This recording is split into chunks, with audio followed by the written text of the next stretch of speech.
നമ്മൾ ആദ്യം വീഡിയോയിൽ കണ്ട പോലെ തന്നെ ഒവ്വൊരു സോണിലേക്കും ഒവ്വൊരു വയർ കൊടുത്തിട്ടുണ്ട്. ഈ വയറൊക്കെ നേരെ അവിടെ മാനുവൽ കളിംഗ് പോയിന്റിലേക്ക് പോവുകയാണ്.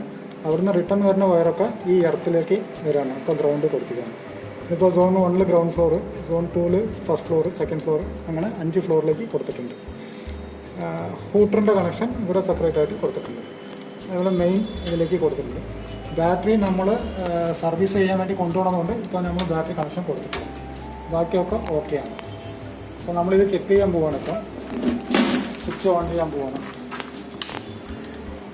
സ്വിച്ച് ഓൺ ചെയ്തു. അപ്പോൾ ലാമ്പ് ടെസ്റ്റ് എന്ന് പറഞ്ഞിട്ട് ഇവിടെ ഒരു ബട്ടൺ ഉണ്ട്. അത് നമ്മൾ പ്രസ് ചെയ്യുമ്പം എല്ലാ ലൈറ്റും കത്തുണ്ടോ എന്ന് നോക്കണം. കാരണം എന്തെങ്കിലും LED ബൾബ് ചിലപ്പോൾ ഫ്യൂസ് ആയിട്ടുണ്ടാവും. അപ്പോൾ ലാമ്പ് ടെസ്റ്റ് പ്രസ് ചെയ്യുമ്പം എല്ലാ ബൾബും കത്തുണ്ട്. അപ്പോൾ എല്ലാം ഓക്കെ. അത് വിട്ട് കഴിഞ്ഞാൽ ഇത് മൂന്നും കത്തും. സ്റ്റാൻഡ് ബൈ ബാറ്ററി ഇല്ലാത്തതുകൊണ്ട് അത് കത്തില്ല, അല്ലെങ്കിൽ അത് കത്തും. ബാക്കിയൊക്കെ ഓക്കെയാണ്. ഇതിൽ 7ഉം 8ഉം നമ്മൾ ഡമ്മിയാക്കി വെച്ചിരിക്കുകയാണ്. കാരണം അത് ഫ്ലോർ ഇല്ലാത്തതുകൊണ്ട് അത് രണ്ടും ഡമ്മിയാണ്. ഇത് ഗ്രൗണ്ട് ഫ്ലോറാണ്. First floor, second floor, third floor, fourth floor, fifth floor, അങ്ങനെ 6 സോണാണ് ഇപ്പോൾ ഇതിൽ നിലവിലുള്ളത്. ഇപ്പോൾ നമ്മളിത് ഓൺ ചെയ്ത് ചെക്ക് ചെയ്യാൻ പോവുകയാണ്. ഇവിടെ മാനുവൽ കോളിംഗ് പോയിൻ്റ് ഉണ്ട്. അതിപ്പോൾ പ്രസ് ചെയ്താൽ ഇവിടെ ഫയറിൻ്റെ അലാറം വരും. അതേസമയം ഹൂട്ടറും നമുക്ക് അടിക്കും.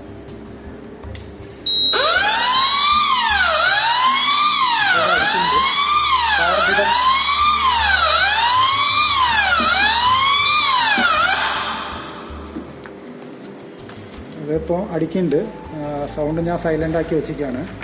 സോൺ 1 ഫയർ ഡിറ്റക്ടർ എന്ന് പറഞ്ഞിട്ടാണ് ഇപ്പോൾ കാണിക്കുന്നത്. സോൺ 1 ഫയറിൻ്റെ ലൈറ്റും കത്തുണ്ട്. ഇവിടെയും ഫയറിൻ്റെ ലൈറ്റ് കത്തുണ്ട്. സോ ഇത് ഓക്കെയാണ്. ഇപ്പോൾ നമ്മളിത് റീസെറ്റ് ചെയ്യാൻ പോവുകയാണ്.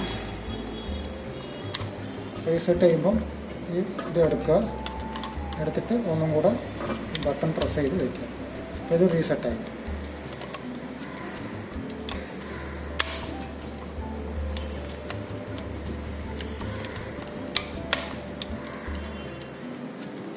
ഇപ്പോൾ സോൺ നോർമലിന് വന്ന് ഒക്കെ ഓക്കെയാണ്. ഇത്രയേ ഉള്ളൂ ഇത് ചെയ്യാനുള്ളത്.